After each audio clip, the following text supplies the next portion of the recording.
अस्सलामुअलैकुम। आज की इस वीडियो के अंदर मैं आपको एक कॉम्प्लिकेटेड कॉन्सेप्ट समझाने की कोशिश करूंगा। ये थोड़ा रिसेंटली ही अभी हमारे सिलेबस में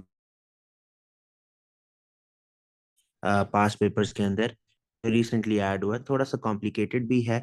try my best to explain it. Okay, stay with me. सबसे पहले मैं आपके लिए डिफाइन करता हूँ पोलराइजेशन क्या होती है। ठीक है,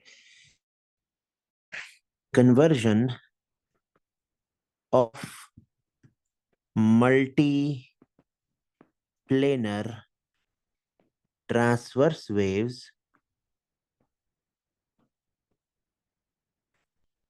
into a single planar transverse wave due to a polarizing filter. Due to a polarizing filter. Polarization वो process वेव्स का मतलब है ऐसी वेव्स जो डिफरेंट प्लेन्स में एग्जिस्ट होती हैं।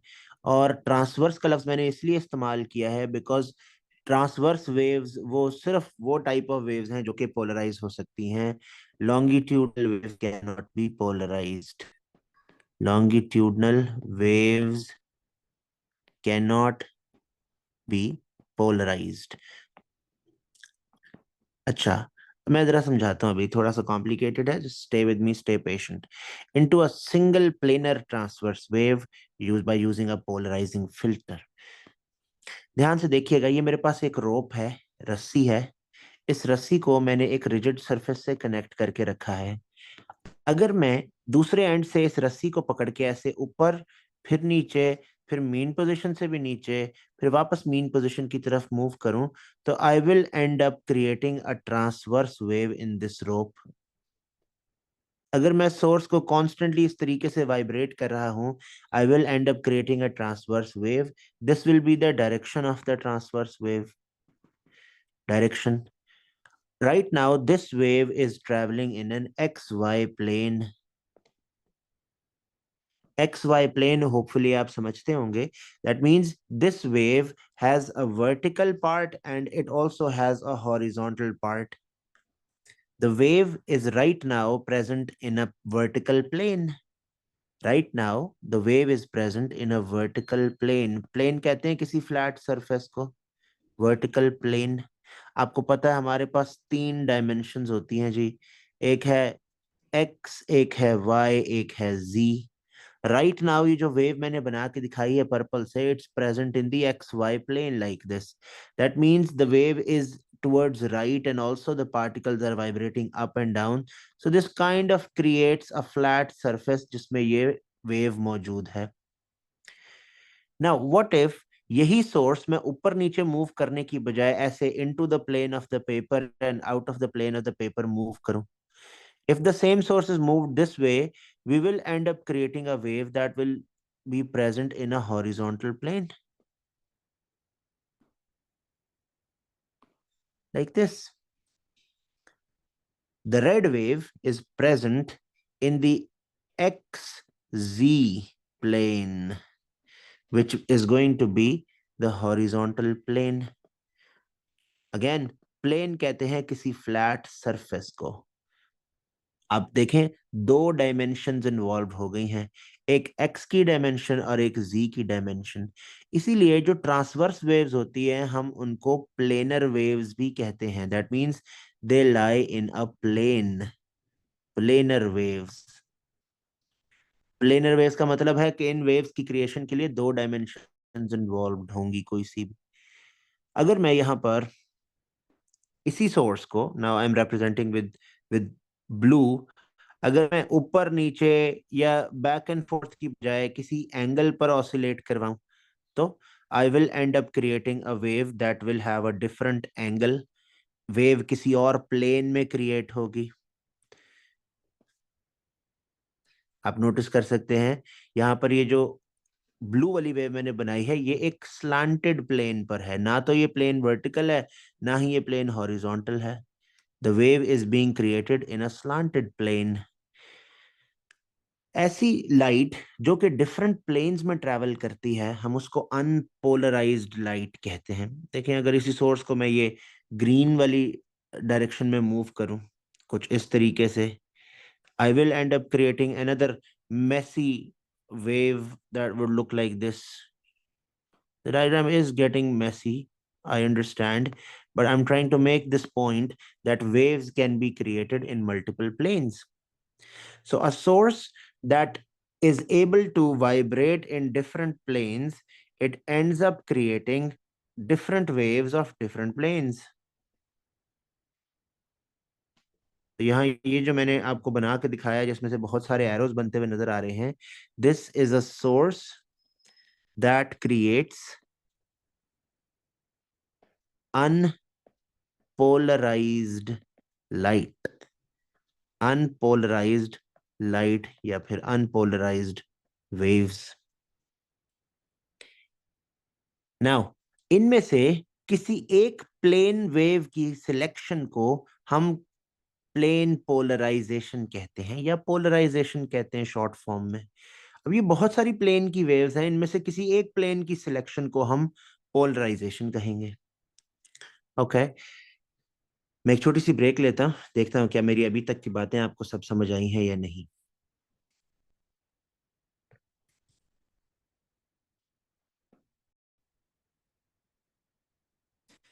Alright, that's great. इसके कंपैरिजन में अगर मैं just for the sake of comparison ही आपको दिखाऊं कि ये मेरे पास एक सोर्स है, अगर ये सोर्स ऐसे बैक एंड फोर्थ वाइब्रेट होता है और वेव की डायरेक्शन भी यही है, डायरेक्शन ऑफ वेव,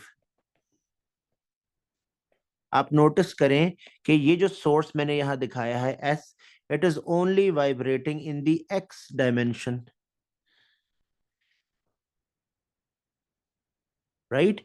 ये जो सोर्स एस दिखा रहा हूं यहां पर, this is only vibrating in the x dimension. This और वेव भी उसी डायरेक्शन में अगर ट्रैवल कर रही है तो फिर such a wave is not called a planar wave, not a planar wave. ये जो वेव यहां डिस्क्राइब कर, अब डायमेंशन में वो है, डायमेंशन के ऊपर असरअंदाज नहीं होता, ना पार्टिकल्स वाइब्रेट करते हैं किसी और डायमेंशन ट्रांसफर करती, इसी वेव्स को लॉन्गिट्यूडनल कैन बी पोलराइज्ड, क्योंकि पोलराइज्ड वेव्स तो सिर्फ वो होती हैं जो ट्रांसवर्स हों और डिफरेंट प्लेन्स में एग्जिस्ट कर सके। साउंड वेव्स तो किसी एक ही डायरेक्शन में जाती हैं, वो तो किसी प्लेन में मूव भी नहीं करती। प्लेन में मूव करने का मतलब यह है कि इकट्ठी दो डायमेंशंस इन्वॉल्वड हो।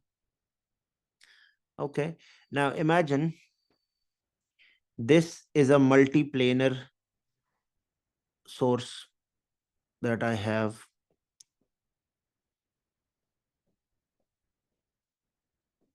अब इसके रास्ते में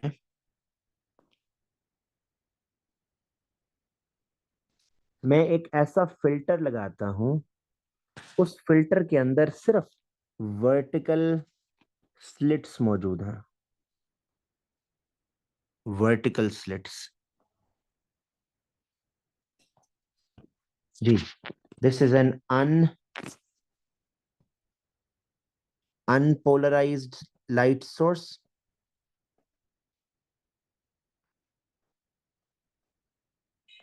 This is a vertical filter. So what's going to happen? जब ये लाइट इस पोलराइजिंग फिल्टर में से गुजरेंगी तो सिर्फ वो वाली लाइट गुजर पाएगी जो कि वर्टिकल प्लेन में एग्जिस्ट कर रही है। चूंकि फिल्टर वर्टिकल है तो सिर्फ वो वाली लाइट इसमें से गुजर पाएगी जो कि वर्टिकल है। यहां से जो बाहर लाइट इमर्ज करेगी, that will only be in the vertical plane, as the filter is vertical, so only vertical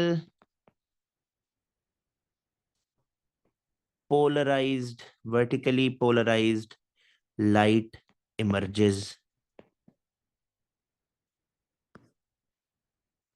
अगर अनपोलराइज्ड लाइट की इंटेंसिटी थी आई नॉट, तो जो बाहर निकलेगी वर्टिकली पोलराइज्ड लाइट, उसकी इंटेंसिटी होगी I naught by 2. This is called half intensity rule. Half intensity rule. If an unpolarized light passes through a polarizer, polarizer या वर्टिकल फिल्टर, वर्टिकल ना कहें, वर्टिकल होना जरूरी नहीं है, पोलराइजर और filter, the light that emerges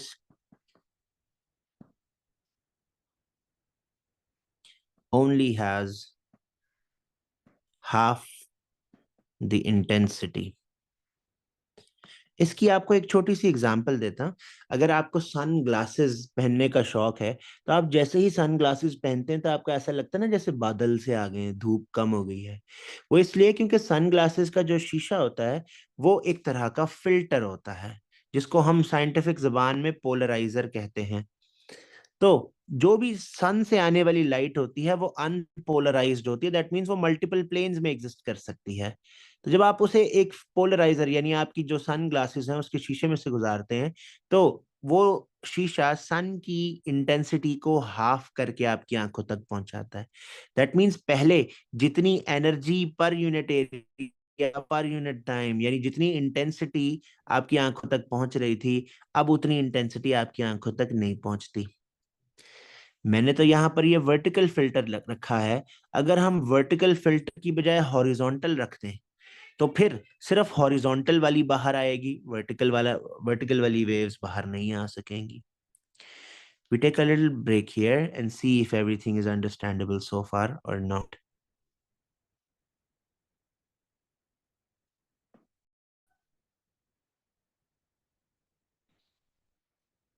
All right, so that was the half intensity rule.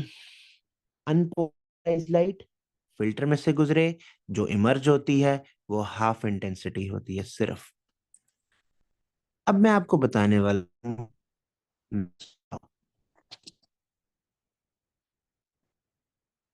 उससे पहले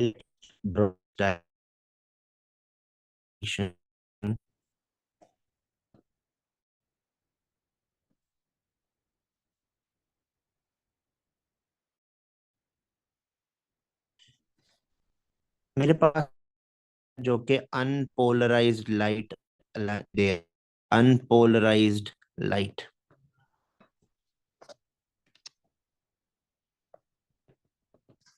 इसके आगे मैं एक इस तरह से एक स्लांटेड फिल्टर लगाता हूं. अब जब लाइट इसमें से निकलेगी, पास करेगी, तो हमारे पास सिर्फ वही वाली लाइट इमर्ज होगी जिसके प्लेन की ओरिएंटेशन हमारे फिल्टर के साथ अलाइंड है. This will be polarised.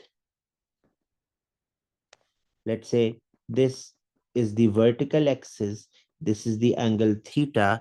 तो हम कहेंगे this light is polarized at an angle of theta degrees with the vertical. According to the half intensity rule, जितनी इंटेंसिटी पहले थी आई नॉट, अब निकलने वाली लाइट की इंटेंसिटी होगी I naught by 2. This is because of the half intensity rule. Take another break here, see if everything is okay. जी, तो अगली बात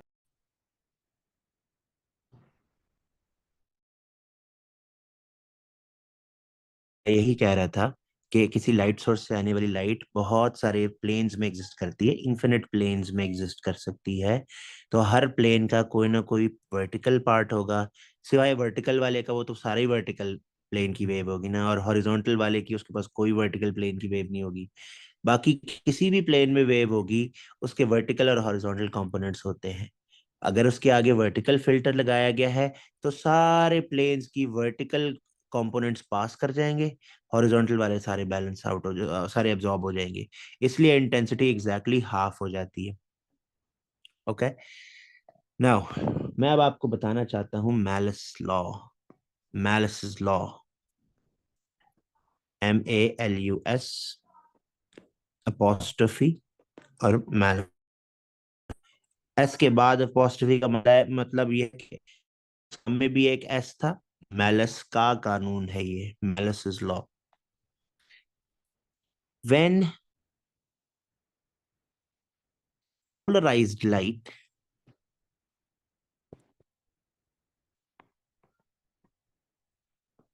passes through another filter या फिर polariser, its intensity is given by I. Okay, I would like to correct myself here a little bit. Another filter polarizer, it's transmitted, add कर लें जी लफ्ज इधर, transmitted intensity is given by I equals to I naught cos theta whole squared.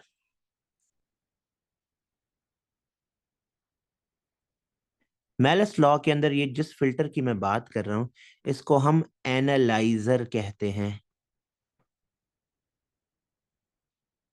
Keep this in mind that half intensity rule में unpolarised light filter पे fall करती है, जबकि malleus law वहां अप्लाई होगा जहां पर लाइट पहले से पोलराइज्ड है, पहले से पोलराइज्ड है। समझाने की कोशिश करता हूं। इमेजिन करें, लेट्स से मेरे पास ये वर्टिकली पोलराइज्ड लाइट है। This is going to pass through, here I have a filter that is aligned at an angle.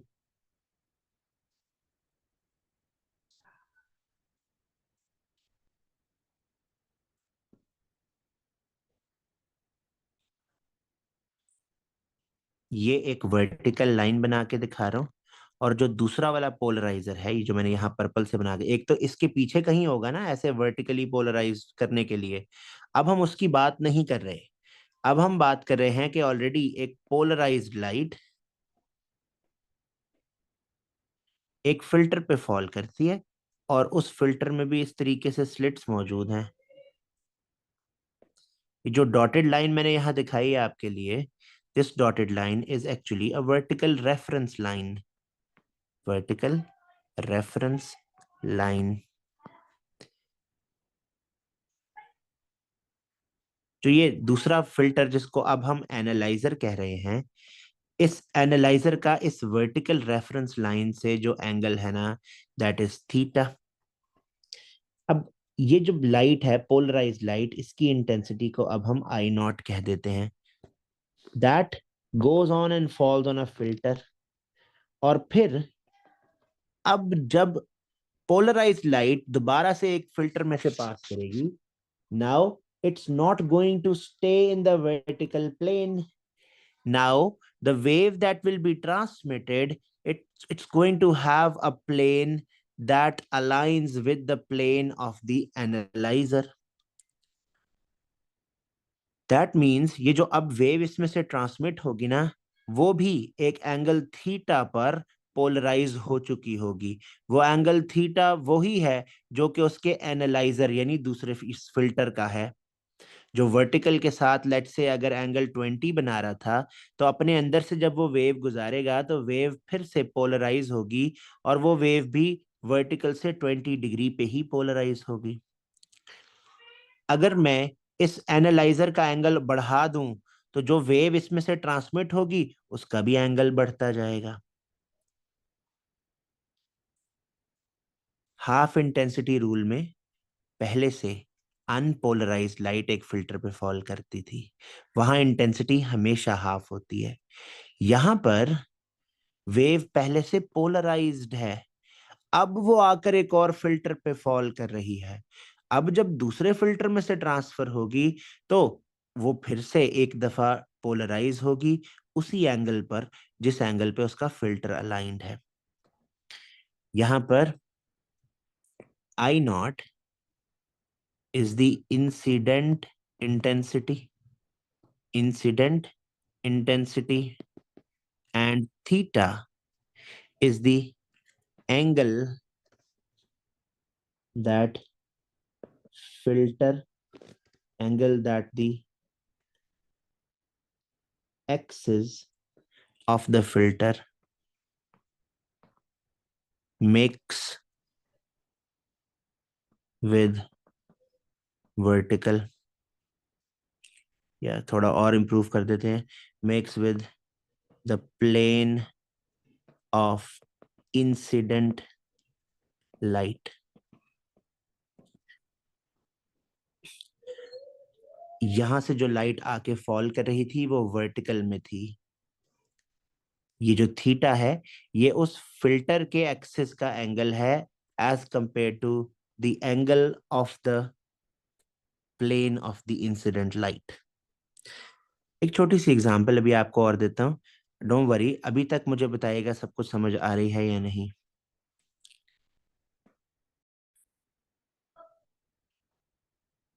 Okay, I'll show you another example over here. Let's say now I have a wave that is polarized at this in this orientation. इस angle 10 degree, कह रहा हूँ example के लिए। इस तरह से जी light travel करती हुई जाती है और मैं इसके आगे एक फिल्टर अप्लाई कर देता हूँ। इस फिल्टर में भी उसी तरह की स्लिट्स मौजूद हैं। Now this filter is aligned at let's say a vertical angle है 20 डिग्रीज, 20 नहीं, कुछ और चेंज करते हैं, 40 कर लेते हैं। अब जब लाइट इसमें से ट्रांसमिट होगी, now when the light gets transmitted, that light will have vertical से उसका एंगल होगा 40 डिग्रीज का। Okay, but when you apply I equals to I naught cos theta whole square, इसमें जो थीटा होगा ना, that's going to be 40 minus 10, that is 30 degrees. क्योंकि ये जो थीटा है ना, ये थीटा हमेशा वर्टिकल से एंगल नहीं है। ये थीटा पहले से जो पोलराइज्ड लाइट आ रही है वो, और जिस एंगल पे ये फिल्टर रखा हुआ है वो, उन दोनों के दरमियान का डिफरेंस है।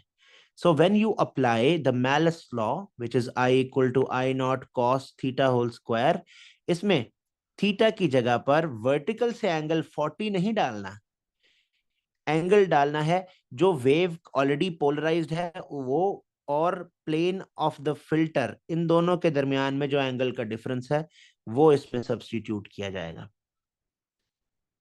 ठीक है, place 30 degrees in malleus law, not 10 or 40।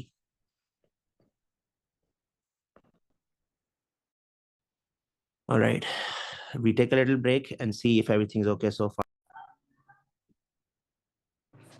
All right, यहाँ से ये जो वेव जाके इंसिडेंट हो रही थी, अब उसकी इंटेंसिटी आई नॉट है, और यहाँ से जो इमर्ज कर रही है उसकी intensity is given by the Malus law which is I naught cos theta का square is equal to the original intensity, incident intensity. मैं यहाँ पे ना एक टेबल बनाता हूँ जिसमें ये थीटा है, यूनिट है डिग्रीज, और ट्रांसमिटेड इंटेंसिटी हमने फाइंड आउट करना है। ओके,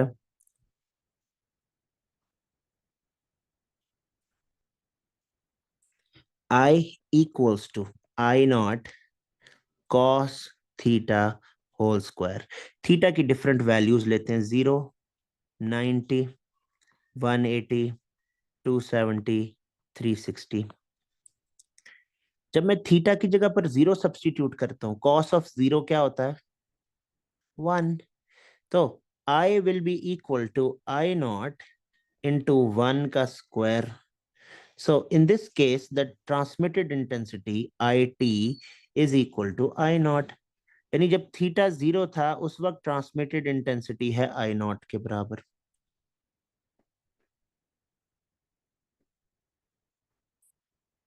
ये सीरियल नंबर का भी एक कॉलम इंक्लूड कर लेता हूं।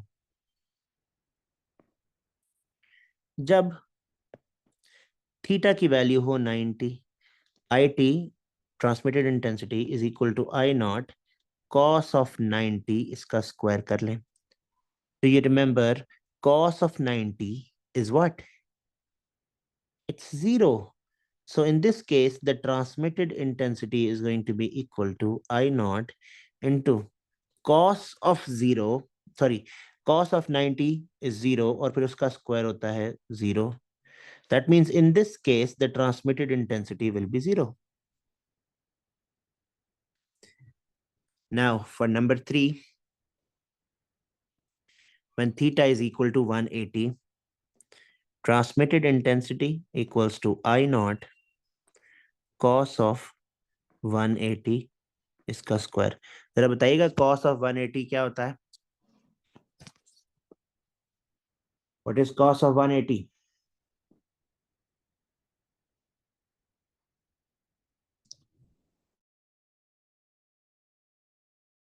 ओके, -1 का स्क्वायर लेते हैं, तो in this case transmitted intensity comes out to be I naught.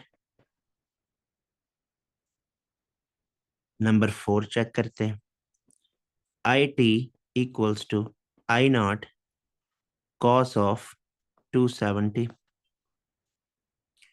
cos of 270 होता है 0, so IT comes out to be 0। इसी तरह नंबर 5 के लिए transmitted intensity is equal to I naught 360, इसका स्क्वायर ले लेते हैं, cos of 360 होता है 1, the transmitted intensity comes out to be I naught into 1, that means I naught। So in this case, the transmitted intensity will be equal to the original intensity। अब देखें कि कभी भी आंसर नेगेटिव नहीं हो रहा, इंटेंसिटी नेगेटिव नहीं हो रही, क्योंकि इंटेंसिटी तो एनर्जी पर यूनिट या पर नेगेटिव नहीं हो सकती, इसकी इंटेंसिटी भी नेगेटिव नहीं हो सकती। I will represent all these graph over here। यहाँ पर थीटा प्लॉट किया जी मैंने इन डिग्रीज, तकरीब 60 है, ये 0 है, ये 180 है, ये 90 डिग्रीज है, ये 270 डिग्रीज है, और इधर ट्रांसमिटेड इंटेंसिटी है IT, let's say in what पर मीटर स्क्वायर। मैक्सिमम वैल्यू है I नॉट। अब बस जहां पर थीटा की वैल्यू 0 है, वहां पर ट्रांसमिटेड इंटेंसिटी की वैल्यूज हमें प्लॉट करनी है बस। तो जहां 90 है वहां वैल्यू प्लॉट 0 प्लॉट करनी है। देखते हैं, जहां पर थीटा की वैल्यू 0 है, that's where the transmitted intensity is I naught. जहां थीटा की वैल्यू 90 है, वहां पर ट्रांसमिटेड इंटेंसिटी की वैल्यू 0 है। जहां पर 180 है एंगल, वहां ट्रांसमिटेड इंटेंसिटी I नॉट है। फिर जहां 270 है वहां फिर से ट्रांसमिटेड इंटेंसिटी 0 है। फिर जहां थीटा 360 है, ट्रांसमिटेड इंटेंसिटी फिर से मैक्सिमम है। Now you join all these points with a smooth curve। Curve इसलिए क्योंकि थीटा का जब कॉस लेते हैं तो उसके ऊपर स्क्वायर मौजूद है। स्ट्रेट लाइंस तब बनती हैं जब रिलेशनशिप लीनियर हो। यहाँ पर तो थीटा के साथ raise to a power of 2, यानी यहाँ पॉलिनोमियल की मैक्सिमम पावर 2 है। Hopefully I am not using my math incorrectly. So in this case, the graph is supposed to be a curve that looks like this.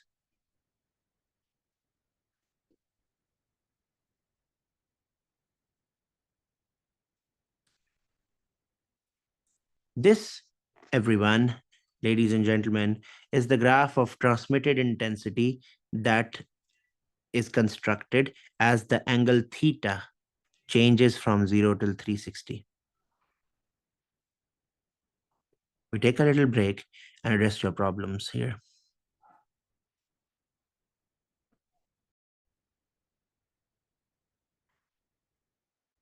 Right, यहाँ पर आपको एक बात बताना चाहता हूँ, आखिरी बात है आज के लिए, और फिर उसके बाद that will be it.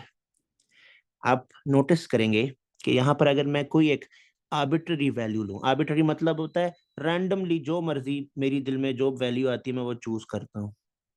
Let's say ये है आई नॉट बाई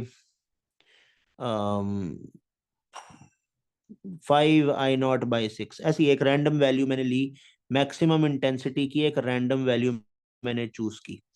मैं यहाँ पर एक लाइन बनाता हूँ, एक हॉरिजॉन्टल लाइन।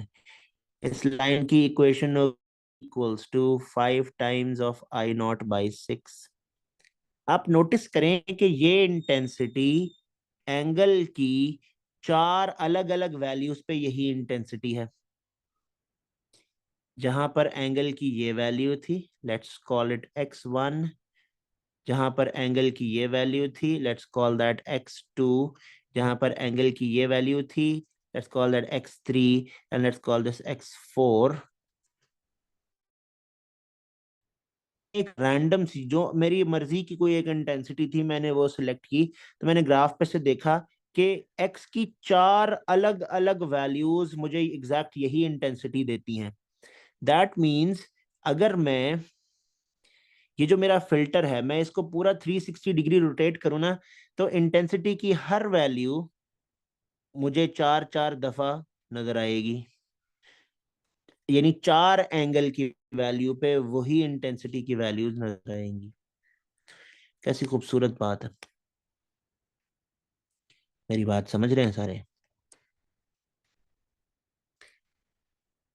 इसके अलावा एक और एग्जांपल चलें आपको दे देते हैं यहाँ पे। लेट्स से ये मेरे पास ना इंटेंसिटी की एक वैल्यू है I0/3। अगर मैं एक इक्वेशन ऐसी बनाऊं, एक लाइन ऐसी बनाऊं जिसमें y = I0/3 है, आप नोटिस करें कि इंटेंसिटी की यही वैल्यू ना एंगल की 4 अलग अलग वैल्यूज पे नजर आती है। आपसे वो ये पूछ सकते हैं, लेट्स से यहाँ पर ना एंगल था 82 डिग्रीज। आपसे कहते हैं कि 82 डिग्रीज पे इंटेंसिटी हो जाती है I0/3। आप कोई सी 3 और वैल्यूज सजेस्ट, वो 3 और वैल्यूज आप ग्राफ से इस इजी मुझे बताइएगा, क्या मेरी बातें आपको समझ आई? 90 में से 8 पीछे वही इंटेंसिटी है, फिर 270 से 8 डिग्री पीछे यानी 262 पे, और 270 से 8 डिग्री आगे यानी 278 पे फिर वही इंटेंसिटीज होंगी। Send me a message to let me know if everything's okay so far. This was all about polarization of transverse waves. Keep in mind, एक एमसीक्यू आता है, आपसे कहते हैं इनमें से कौन सी वेव पोलराइज नहीं हो सकती, तो आप वो चूज करेंगे जो ट्रांसवर्स नहीं है, यानी कोई longitudinal wave. Hello everyone, I'd like to make a little correction here in our lesson that we conducted today. There is a calculation error that I'd like to retract in this little video. It's just a correction video. हम recall करते हैं that I equals to Ka²। Intensity के बारे में हम ये सीख चुके हैं। Also, if I talk about an original intensity, तो उसके लिए Ka0² होगा। This is the formula for transmitted, मतलब फॉर्मूला तो एक ही है। ये मैंने ट्रांसमिटेड इंटेंसिटी के लिए लिखा है, ये मैंने इंसिडेंट इंटेंसिटी के लिए लिखा है। Incident intensity. Okay. Also, we recall the Malus law. Malus law होता है I equals to I naught cos theta whole square. So just substitute these values here, and then we can simplify this expression. Comes out to be Ka square equals to Ka naught square cos theta, इसका square, K और K यहाँ से cancel out होता है, पीछे बचता है A square equals to A naught square cos theta whole square. अब ये स्क्वायर को खत्म करने के लिए दोनों साइड्स पे हम स्क्वायर रूट ले लेते हैं. That ends up giving us A equal to A naught cos theta. इस एक्सप्रेशन में ये जो A है, this is the amplitude of transmitted wave, amplitude of transmitted wave. A naught is the incident amplitude, incident amplitude. Also, this theta here is the angle between the plane of transmitted and incident wave. For example, ये जो पीछे हमने example discuss की थी, इसमें wave already vertical से 10 degrees पे polarised थी. जब एक और पोलराइजर से गुजरती है जिसको हम एनालाइजर कहेंगे, जो कि वर्टिकल से 40 डिग्री पे पोलराइज्ड था, इसमें से निकलने वाली जो वेव होगी वो 40 डिग्रीज विद द वर्टिकल पे पोलराइज्ड होगी. तो जब फॉर्मूला में प्लेस करते हैं हम, तो इनिशियल जो इंसिडेंट वेव का प्लेन है और जो ट्रांसमिटेड वेव का प्लेन है, उन दोनों के दरमियान जो एंगल का डिफरेंस होता है वो प्लेस किया जाता है. So we place 30 degree in this instead of 40 or 10. Okay. So similarly here you would have to substitute theta की जगह पर 30 डालना पड़ेगा in that particular example. Thank you very much for listening to me.